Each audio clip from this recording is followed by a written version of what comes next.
कई लोगों के यहाँ देखा मैंने। जेठ का महीना, भयंकर गर्मी, एक वैष्णव के घर गया मैं, तो छोटा सा तो मंदिर, और वो मंदिर में भी इतना सा पंखा लगा था, ऊपर से गर्मी इतनी। मैं भीतर जाके मैंने बोला, मैंने भैया लाल जी को गर्मी लग रही होगी, पंखा थोड़ा बड़ा कर लो, कूलर पुलर लगवा लो।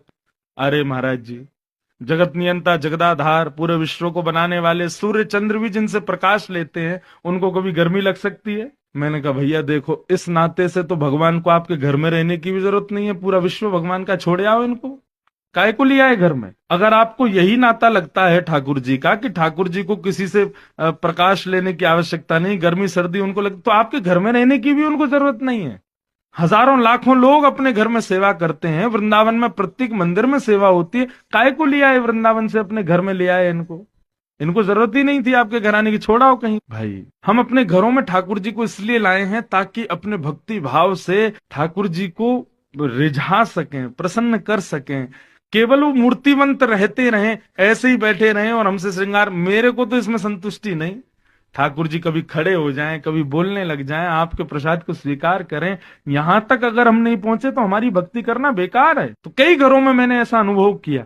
एक घर की तो बात ही सुनो, माता जी महीने में एक बार ठाकुर जी की पोशाक बदलती थी बस, और एक बार भी पोशाक बदलती थी तो उसमें भी क्या करती थी, जैसे कि रविवार का दिन महीने में एक दिन ढूंढती थी, सब घर के लोग अपने अपने कामों पे चले गए, उसके बाद में बड़ी परात लेती और उसमें पानी भर के मंदिर में ले जाती, अपने ठाकुर जी के सब पोशाक वोशाक उतारी, 10-15 ठाकुर जी के स्वरूप, शंकर जी अलग, ब्रह्मा जी अलग, ये अलग वो अलग, सबको एक संग टब में बैठाया और महाराज लगे साबुन से रगड़ने ठाकुर जी को, पियर सोप से ठाकुर जी नहा रहे हैं। उन माँ को स्वप्न में ठाकुर जी दिखे, और कैसे दिखे पता है? ठाकुर जी के अंग प्रत्यंगों पर घाव का दर्शन हुआ।